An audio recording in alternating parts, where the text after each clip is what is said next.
so many New Thought celebrities in the room. I am telling you, this is a real family reunion. And if you've never been, believe me when I tell you, you are part of the family. You want to come, you want to learn, you want to be hugged on, you want to be loved on. This is the place to be. So it's a lot of fun. It's like a family reunion. We get together, we laugh and we cry and we're together and we deepen, and it's a lot of fun. When I think about all the retreats I've been to, all of the summers I've spent going to many places to get spiritual food, nothing really quite does it the way Anton does. There's a family sense here. You come here and you are surrounded by loved ones. It's very much like to see you at the Anton Retreat 2025. There are lots of wonderful surprises.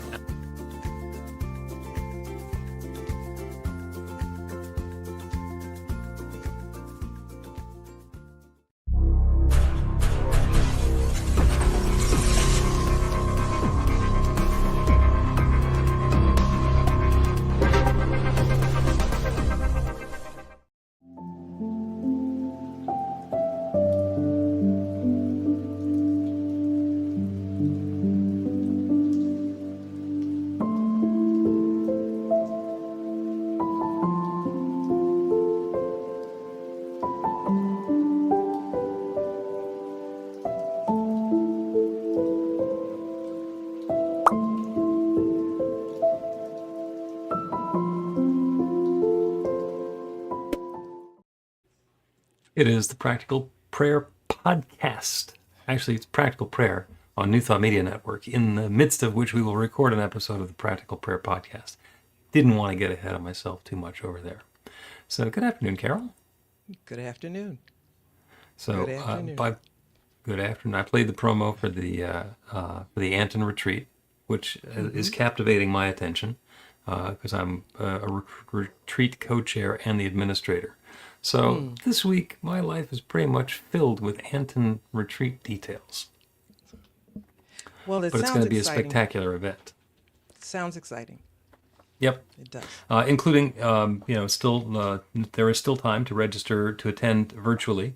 That's available, antn.org. And there's also a handful of free sessions that are open to all, including the Raise the Roof open house, which is going to be next Tuesday evening at 7 o'clock Central Time, because we're at Unity Village. And that's going to be feature a concert with Ricky Byers. And the choir is up to 80 people, they tell me. Wow. That's going to be quite a choir. And it's in the Goppert Center, which is the spectacular event space at Unity Village. And it's free for anybody who wants to come out to Unity Village. If you're in the Kansas or Missouri neighborhood and you'd like to drop by, you're welcome to. And I say that kind of tongue-in-cheek, but there's a group of people who want to be in the choir who are coming in from Houston. So that's dedication and commitment. And I hear you say, but I'm in the UK, or I have to go to work on Tuesday and on Wednesday. We're going to live stream the Raise the Roof event from 7 to 9 p.m., including the concert. And that's going to be on the Anton Members and Friends live stream, which is one of the channels that we're live streaming to now. So y'all can watch. And it's free. Okay. I love the Raise the Roof. That just... Isn't that fun? It just makes me want to, I think that would be a fun place to be, really noisy. Not just noisy, but exciting. Yeah, I mean, the thing that's going to be live streamed will be wonderful. And then before and after, there's a bunch of fun stuff, too, because there's a vendor fair. They got 16 different vendors selling New Thought and New Age wares in the lobby over there. And then afterwards, there's going to be a candlelight labyrinth walk on the largest stone paver patio or labyrinth in North America. And Anton's specialty is to put the candles out on it. And that's fun. And then there's the Fillmore Cafe is going to stay open late so we can grab a coffee or cocktail. It's going to be a fun time. It's going to be a fun time. So, and if you're just going to stay home and watch on the live stream, you can bring your own cocktail. You're probably not going to build your own labyrinth. I was thinking about that. Yeah, I think about a lot of things like that. And I thought, I wonder, because I'm thinking about being here and being somewhere else. Hmm. And some of those things, like what you just mentioned, I said, now, you see, that's what I do. I need to have that. So, yeah, we'll see. We'll see. Okay. But that sounds amazing. Well, we're going to do another one next year, first week in October. That's going to get announced in the membership meeting, which you can also watch on Zoom, antn.org. You can find all the information about that stuff there.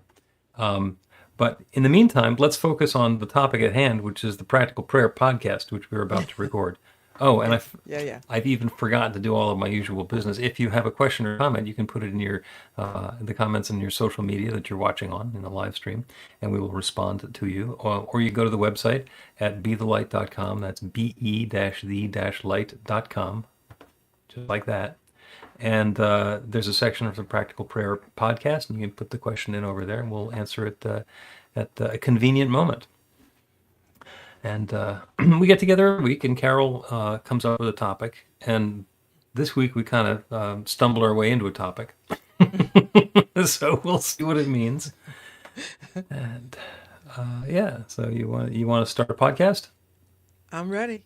Let me see if I can find the appropriate button here. A practical prayer is a prayer that works. These discussions between Reverend Bill Marchiony and Carol Lawrence dive into the details of how it works and how to work it. Reverend Bill is a New Thought minister and the author of Practical Prayer for Real Results. Your new life begins with a new thought. Carol Lawrence is on a spiritual quest, finding the New Thought teaching after decades on the pulpit in 3 different traditional denominations. I've got some questions. Together, they're exploring the philosophy and activities that come together from many of the world's religions to create the practical spirituality that is New Thought.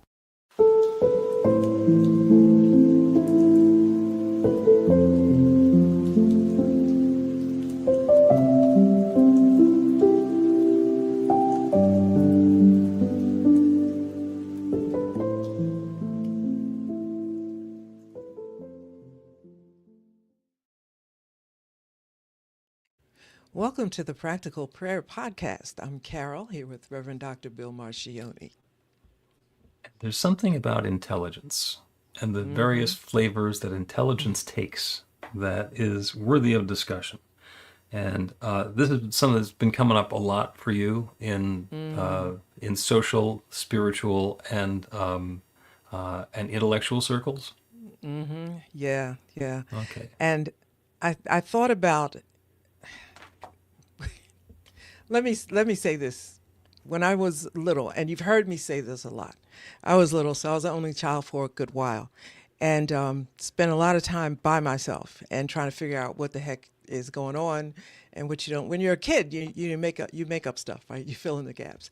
So I would go to Mars often, and just sit there and look at the world, right? Mars, because I ain't know any other planets, so that was it, and chaos or whatever might be going on, and I would just imagine how it could be fixed.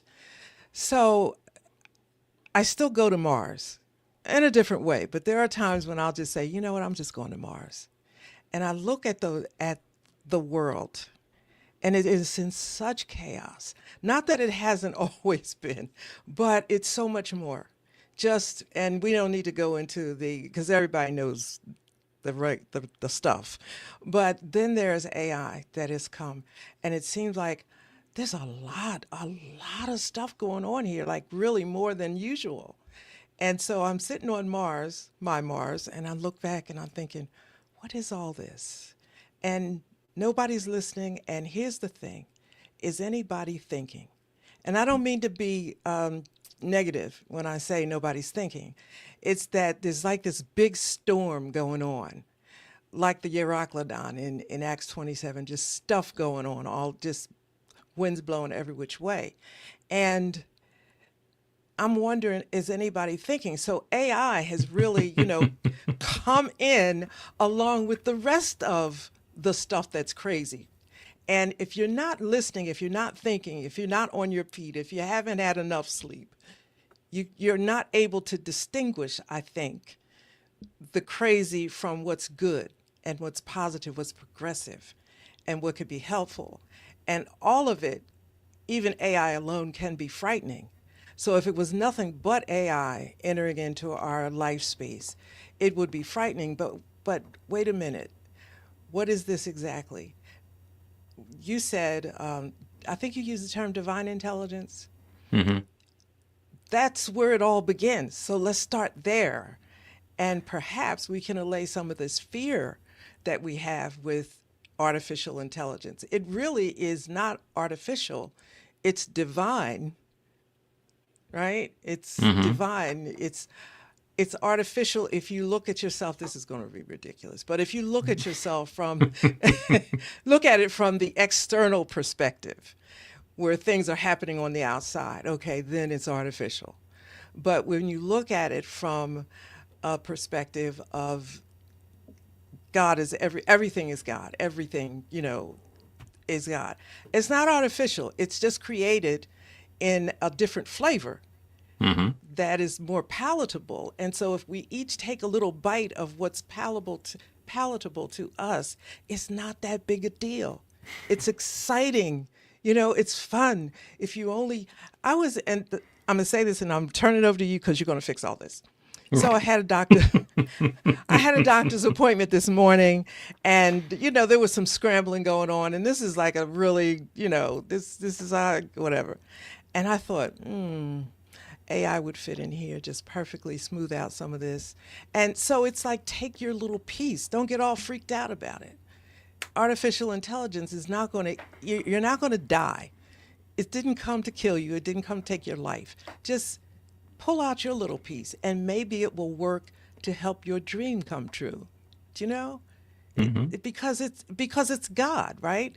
It's divine. It's God. So it's got to be good. You got to bite off your piece and see how it works. Okay, so now you fix it all up. Yeah, now I'm going to fix it all up. Okay, so we're going to do this by analogy because artificial intelligence and divine intelligence is really too big to have a casual conversation about. So the first point that I want to make is that God loves us so much that God doesn't care what we do to ourselves and each other. That's unconditional love. You love on each other and you live in happiness and harmony, God loves you. You create chaos and turmoil and vast swaths of destruction. Unconditional love says God still loves you. So we don't get the easy way out by saying God would never let this happen. The reason that I bring that up is because all of the things that are happening, including artificial and authentic intelligence, the twin AIs, are self-created. So, for example, artificial intelligence, this AI craze is awesome, and it's capable of doing things that we just didn't understand. You can say, summarize this book for me, and it will in seconds. You don't even have to read the book. You can read the summary. Or just hand the summary in. That's what some people are doing at this point. And it works, and it's very powerful. And there's another question there, which is this a good idea? Is this the right thing to be doing? Because if somebody, for example, is a student, and they're going to school to learn, and they give their homework assignment to ChatGPT, which then does the homework, are they getting what they need to be getting out of their education? Could they be spending their time, money, and attention on something different? Well, perhaps. And that's why all of this stuff comes down to a good news, bad news situation. So the analogy is the classic old knife, a nice sharp knife. Okay? In one set of hands, it's going to cut up a steak or carve a turkey and be a wonderful celebration. In slightly different form, in another set of hands, it's going to perform a surgery that's going to save a life and put somebody's experience of health back in place. And in a different set of hands with different intention, it's destructive and lethal and can cause a lot of turmoil. The reason that I bring this up is because when we look at AI and try and say it's good, it's divine intelligence showing up in this new form and we get to use it, the answer to that is yes. And there are ways that we can use it appropriately. So one of my, what I've been watching lately is the economy is doing relatively well at this point, and the reason is because there's a huge amount of spending by AI companies to build out their capacity, because there's now a race. And perhaps it's a race towards an internet bubble or a housing bubble or an AI bubble or whatever it is. But in order to make it work, they need to build these data centers. So data centers are huge places where they keep computers, and they require a ridiculous amount of electricity. Okay, so you build your data center and you plug it in. And the AI companies are investing billions of dollars, so we're building these data centers and we're having competitions amongst communities for build the data center here because it's going to drive my economy, and we're going to create jobs and all the rest of that. And nobody's particularly paying attention that there's no place to plug it in. So they're going to tap into the existing electrical grid, and what happens is the AI data centers are now going to be competing with consumers. So the choice is, are we going to run the data center, or are we going to run my washing machine or my air conditioning? And the way that the market works that out is supply and demand. The demand goes up, the supply stays the same, the price goes up. And that's what we're seeing already, is even before the data centers are finished being built, the utility companies have to build out a whole lot of capacity so they can provide the energy, and the people who get charged for that are the people who are buying electricity now. And oops, this seemed like a really good steak dinner that we're going to have, and unfortunately, it's possible we just stabbed ourselves. Oh, and those sorts of things happen all the time. And the divine intelligence is saying, yes, this is possible, and then inviting in the guidance. So it's possible, it's something brand new, it's something exciting. Is it a good idea? Now, I love to pat myself on the back when it comes to personalized messaging, which is what online advertising is all about. Because everybody sees different ads, and now they're working out ways that people can see the same ad with different prices. So they can target an individual and say, this is the most that we think they're going to pay for this particular thing, and that's the price we're going to charge. And somebody else who was not as interested is going to pay a lower price. And I was actually involved in starting that industry when it was still in print. So I was involved in personalized print. And as an experiment in like 1999 at a trade show, we custom printed a magazine. And you could, like, on the screen, you could choose what you're interested in, and it would print a magazine that's just giving you the articles that you're interested in. And it was really cool technology. And while I was inventing this, I was saying, this is a really bad idea.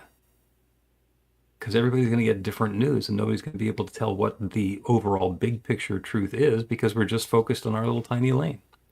And that's turned into echo chambers, and it's turned into silos, and all the rest of the things that it's turned into. So there was some intelligence there. There's some on my part. And yes, guilty as charged. I was involved in helping to bring this about. And there's an opportunity to think about it, to consider, to look at the bigger picture and say, I can do this. Is it a good idea? And even when it comes to artificial intelligence, yes, I can have AI do that. Is that the best way to do it? And I have a whole bunch more I can say about AI and what the answers wind up being, but I will take a breath, because the next thing you're going to say is, that's a lot.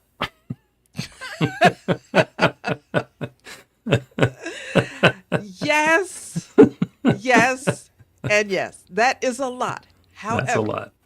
you said that, I was thinking about, you said it's difficult to have a casual conversation about this because it is a lot. But, okay, so it's a lot. This is where we are at this point in life, in the history of humanity. The stuff is a lot. We don't get to sit back and just turn to 3, 6, 10, and 12 anymore. We can't do that. Everything that's going on is a lot. So when you talked about personalized advertising and another phrase you used, I understand the concept. I didn't know what the phrase is. Where we are now is there's a lot going on. So you get national news, the kind that everybody's used to. Then you get independent news. And you look at independent news, and you'll get a sense, or you'll start thinking this is what's going on. But then you look at the national news, you're thinking it is a whole different, it's two different cameras and reporters and ideologies telling the same story. So what do? It's the same everywhere. And asked you, I said, is anybody thinking here?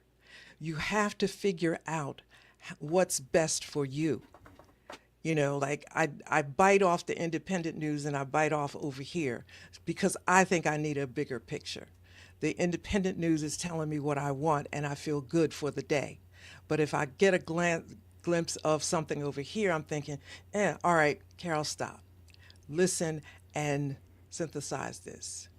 So in other words, I'm saying that at the end of the day, it is our responsibility, even though we've gotten this huge gift of AI and everything can be used for good or not so good and all in between, you have to stop and say, what is this I'm seeing? Mm-hmm. How is this good and how can it work for me? For example, with all that's going on, here's what I tell my kids and anybody else that asks my opinion. We have a window.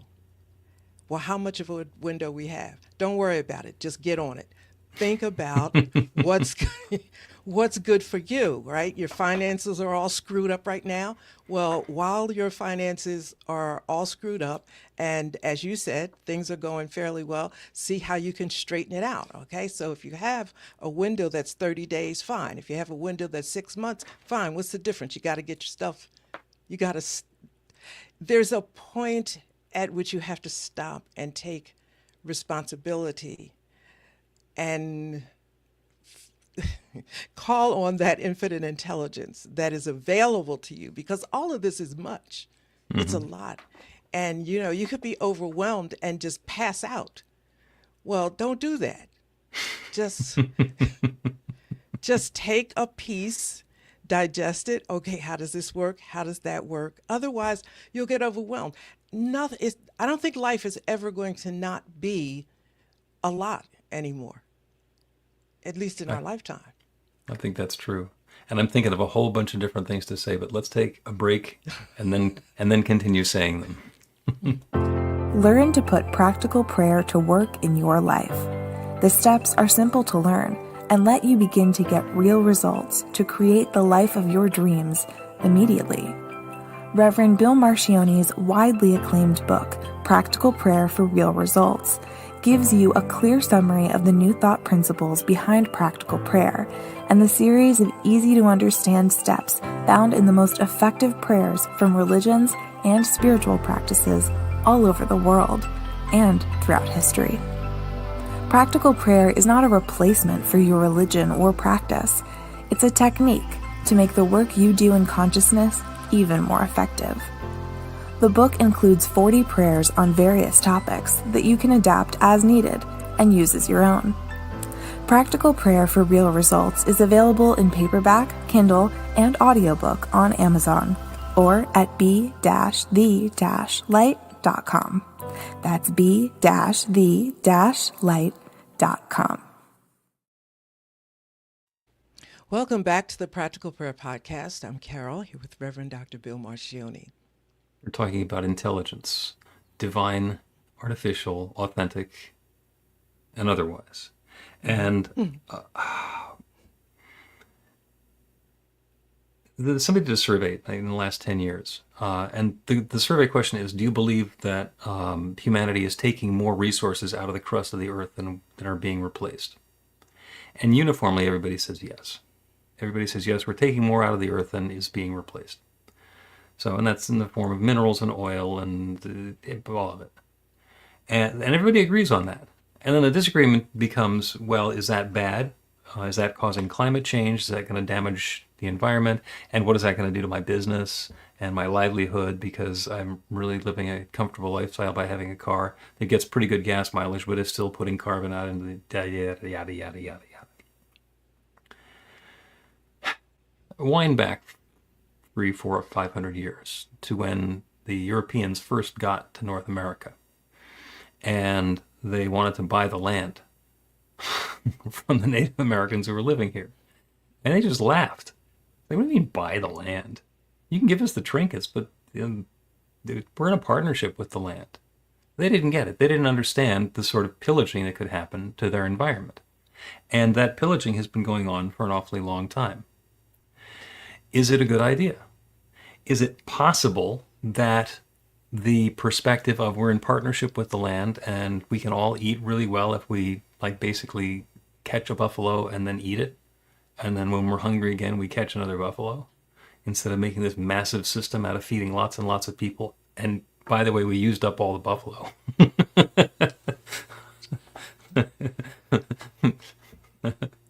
Feeding our forefathers. So there are different ways to look at it, and some have a different perspective and a longer perspective. And the question comes about the ethics of whatever it is that we're doing.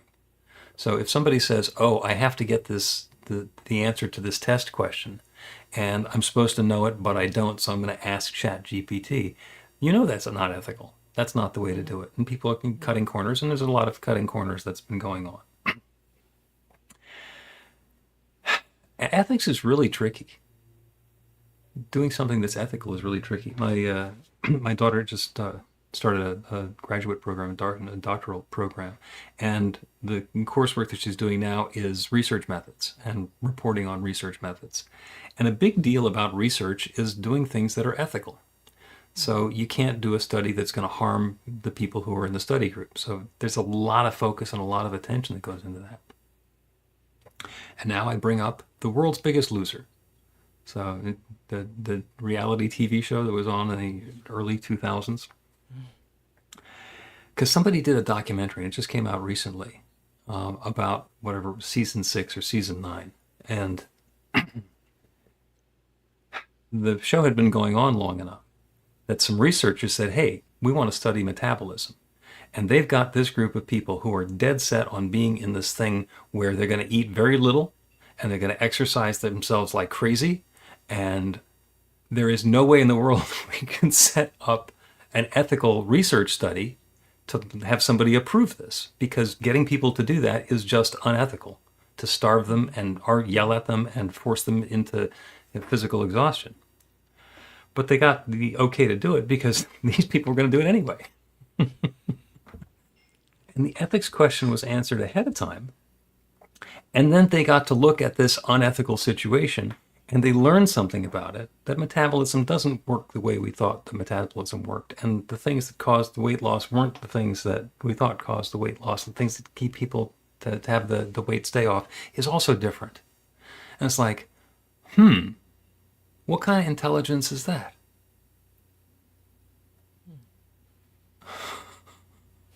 And the answer is the intelligence is available everywhere. And sometimes we get to stop and listen and do something that's going to be ethical and do something that's going to be reasonable, even if it's counterintuitive, even if it goes against what we originally thought. Should I use artificial intelligence to do X, Y, or Z? Try it. See what it's like to do some of the things that you're doing, and keep that ethics question in the back of your mind. Is this the best way to do this? And also keep in mind that what artificial intelligence, especially generative AI, is going to do is it's going to, because it's basically read everything and it's heard everything. And so when you ask a question, it's going to give you the most common answer. It actually puts the sentence together by what's the most likely word to come after this word in the sentence. And that's how it generates it. Well, that's average. That's coming out with the same answer that's already been come out with before. So there is no way that it's original. Now, maybe it's original for you. Maybe there are ways, and perhaps I can ask generative AI some questions that I haven't thought about and let it give me some new stuff to think about. But that's a thinking augmentation tool for me rather than handing off the authority and the intelligence to the machine. Again, that's a lot. But it's important. It is important to stop at that point and decide, what is it going to, how will this work best for me? Because it's out there. I mean, butter is on this market never runs out of butter. I don't particularly think it's good for you, but it tastes good on your popcorn. Okay, so you got to decide what is. I don't, using the word ethical is kind of touchy here to say what's ethical, but what's ethical for you? What works for you? And you used the term. You said you got to stop. You have to stop and think this through.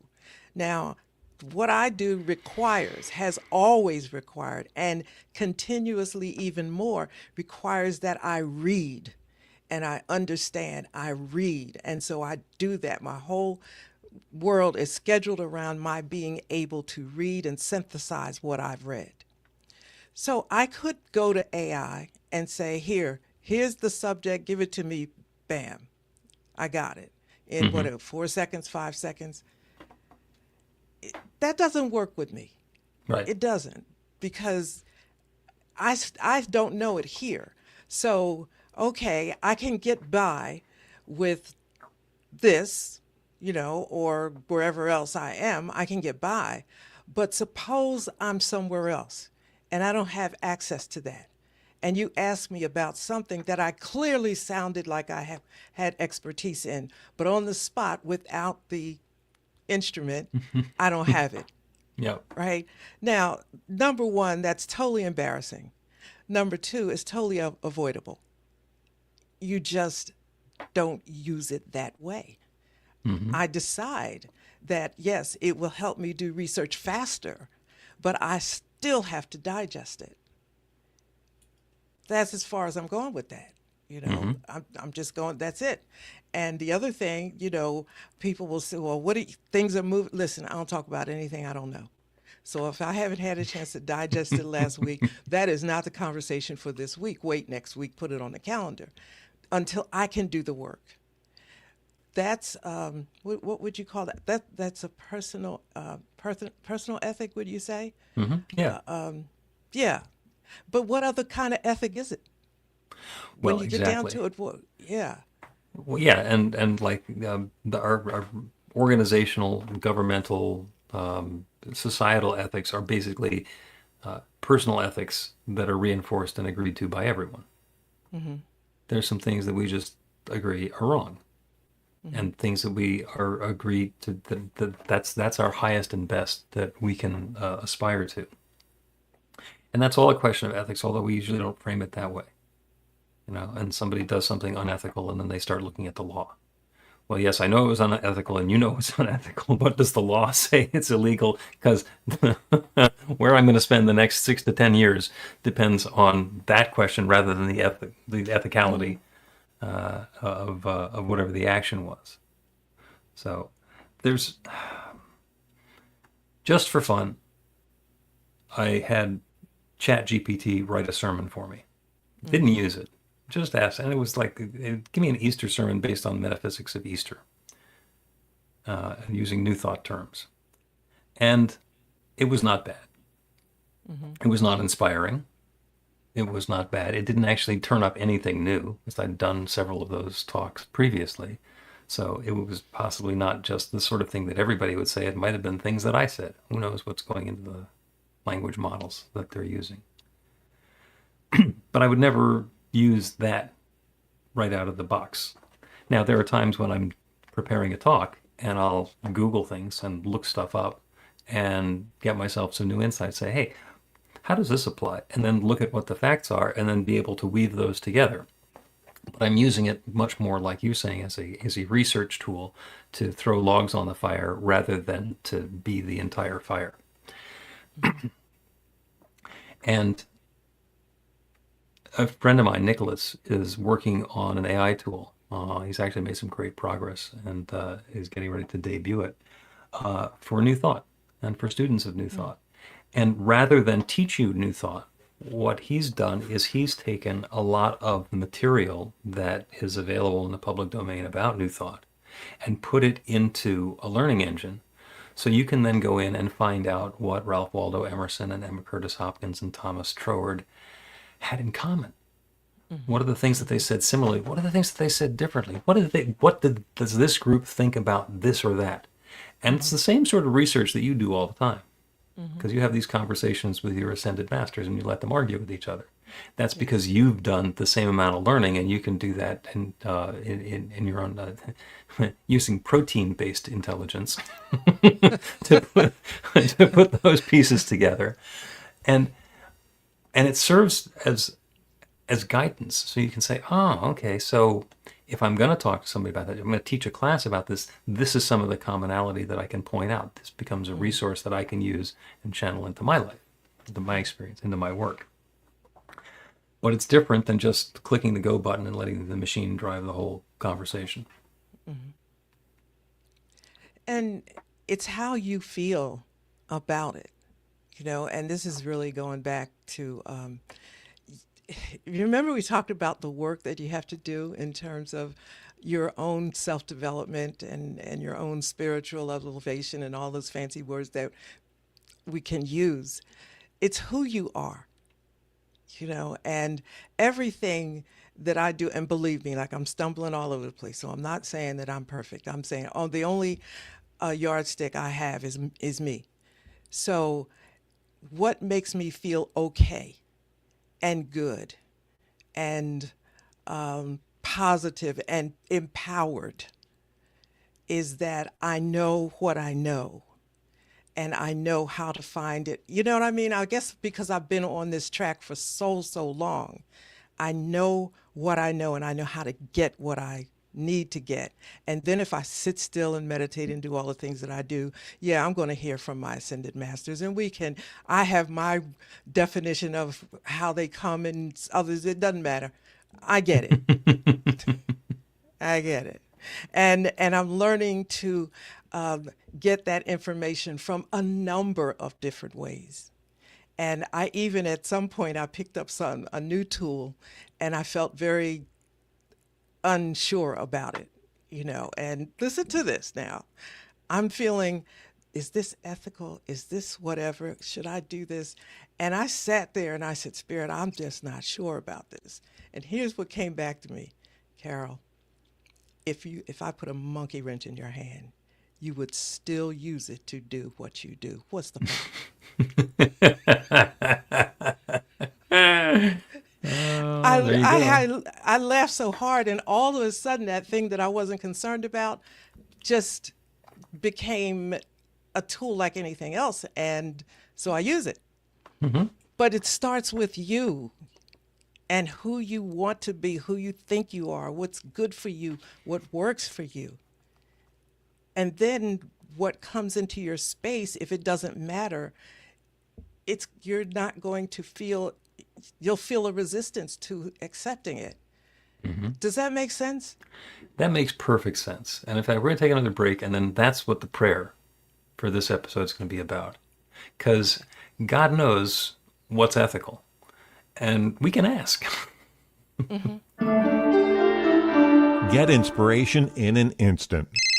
God calls are the gentle and uplifting moment of truth to help you remember that the bright light of God's love is shining right now as you. It's your God Call with Reverend Bill. Start your 2-week free trial today, and you'll get a phone call 4 times a week from Reverend Bill with an uplifting half-minute message filled with insight, wisdom, story, and fun. Let your light shine. You can answer the call to listen to it live or let it go to voicemail so you can hear it later. After the free trial, your subscription is just $5.95 a month. The details are at godcall.org. God calls are disruptive, intentionally. Whenever you write something, put on a gold star. They take you away from your routine to remind you about the truth of who you really are. They come at random times between 8:15 a.m. and 6 p.m., so you won't be expecting them. And somehow, the message is exactly what you need to hear at the time. Magic is loose in the world. It's a moment of motivation in the middle of your day. Find out more and start your 2-week free trial now at godcall.org. Welcome back to the Practical Prayer Podcast. I'm Carol, here with Reverend Dr. Bill Marchiony.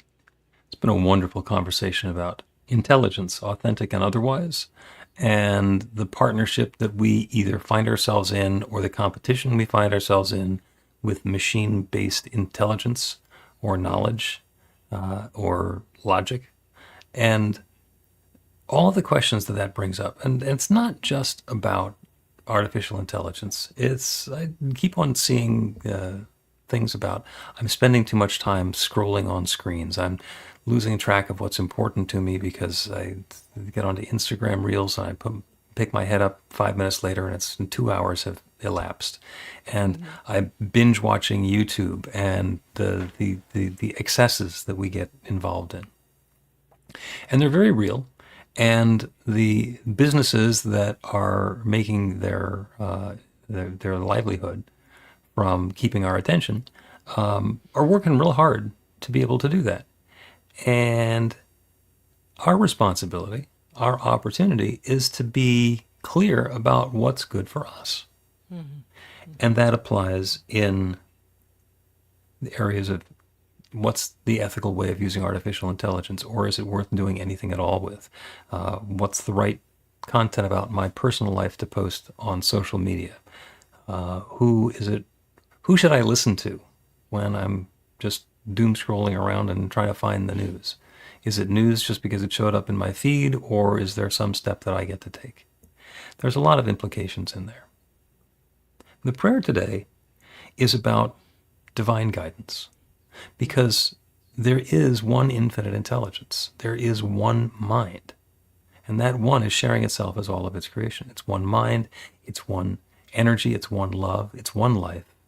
It is one infinite presence, individualized in all sorts of different ways. And those ways include me and each one who is listening to this prayer. And that intelligence, that infinite intelligence that knows everything, that is the font of all knowledge, that is the same mind with which we are each thinking. And if it's possible anywhere, it's possible everywhere. If something can be known at all, it can be known anywhere, and it can be known to us. Insight and intuition are knowing something without knowing why we know it. So rather than trying to figure it out, which is fun, and our ego tells us that we're really good at it and smart, and isn't that great?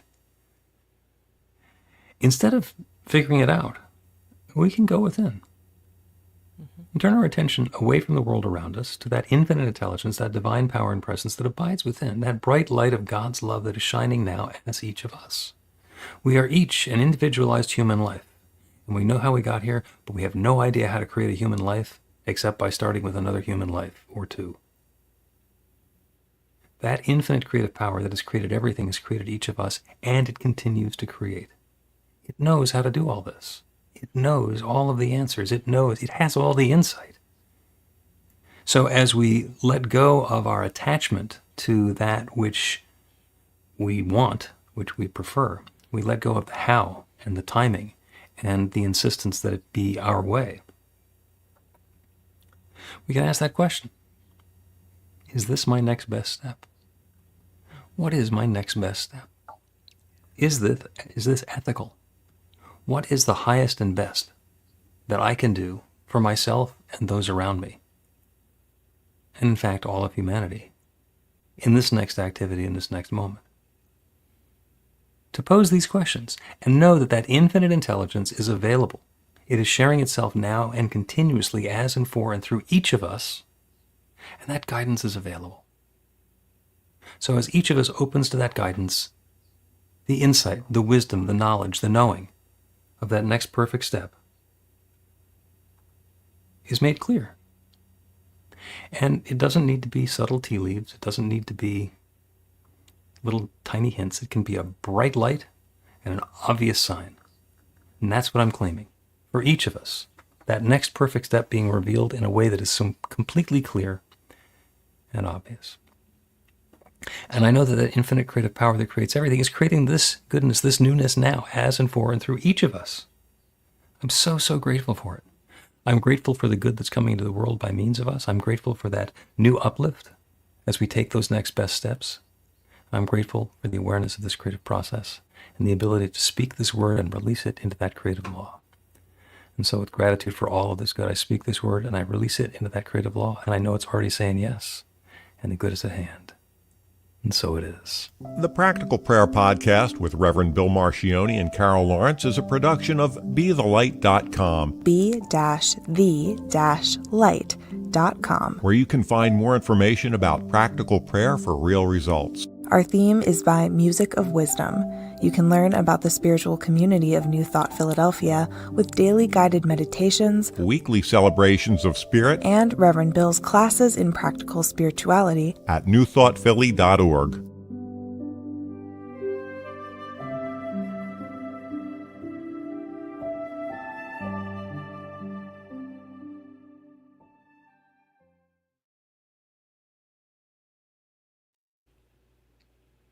That was big. It was. That was It big. was. Yeah, yeah, it was. And I was, as we were going through it, I'm thinking, okay, so now where do you start? And I thought, you start where you thought it was from the beginning. You have to start with yourself, Mm-hmm. or you'll get all tangled up because it's just so much going on. And you were talking about like way back in the day, and then a few things happened. I think sometimes people don't, and this is not a slap to anybody, but they don't stop and be grateful to take a look at what has already been. It was just something that was no big, nothing. It was a scene, and it was a bridge that crossed a huge expanse of water, and it was all these wonderful buildings on the other side. And I thought, that stuff didn't just happen. Somebody built that bridge, right? Somebody, a whole lot of somebodies. And that's there, and we're so used to seeing it that we forget how it happened, or being grateful to the idea of how something so amazing like that could happen. And you 10x it, a million exit all over the world. Yeah. And so when you think about that, these things that you get all freaked out about aren't that big, right? They're just in the present moment. But there is so, like, how can you look at what has already been, the magnificence of what has already been, and worry about this? Do you know? I mean, and I'm not trying to stick my, and I'm going to, I'm going to include this, like you're worrying about the felon. Look at all that. If you're on the side of traditional religion, look at all that God has done, and you're worried about the felon, okay? Or you look at it from another perspective of all the possibilities and all the energy that's out there that can be threatened. Okay, so there's the felon. Okay, God, show me how this one's going to work out. You don't even have to show me. I know it's going to work out, Right. because this is 2025. I got on the scene a few years ago. Okay, Spirit doesn't have to show me anything. I already know. Yeah. This is going to be whatever it's going to be. And I was sharing that with a bishop. I can't get some of my friends to see a bigger picture, so I give up trying. But they said, yeah, I know, I see all that, but what about all the damage? Now if I say there's collateral damage whatever, that sounds insensitive. I don't mean it like that. I'm all the way at the end. This Felon 36 is not this is not the end of the world. The felon will end before the end of the world. Yep. We can agree with that. I guess that's true. Unless unless you're believing in the rapture any second. But for the most part, the end of the world is not going to happen in our lifetime. Yeah, and if the end of the world happens, it might just be a planet that's no longer supporting human life.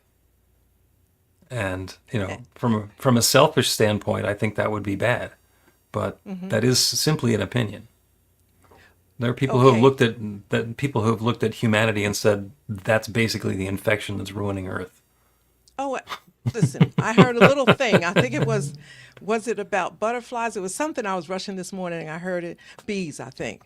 If they took away all the bumblebees, we only have about 4 years before we're extinct. So those are realities, right? Those are possibilities. So, okay, there's a lot of possibilities for our extinction. Mm-hmm. So while we are waiting for the extinction, how about you get yourself in order in case we go on? Yep. Pick up a sharp knife from on the handle end. You ever see somebody walking down the street with the phone is on in their pocket? You can see the screen through their pocket. Yeah. Can you imagine if we had lightsabers? I mean, Yeah. it seems so cool, but then you realize, wait a second, people are putting those things in their pocket when they're on. All right, so I could go on. I won't. Yeah, we you could. know. Great conversation. Thank you, as always. Thank you to the folks who are joining us on New Thought Media Network, either live or on the recordings. If you want to make a comment, you can go to the website, bethelight.com, be-the-light.com, and we will respond appropriately, or so I would hope. And that's a promise. But we'll see where that leads. And Carol, as always, thank you for being here. And My pleasure. fabulous conversation. I'm going to take next week off because I'll be in Unity Village for the Anton retreat, and then we'll be back the week after, as long as I've gotten a nap. I'll see you later. Good luck with that. Yeah.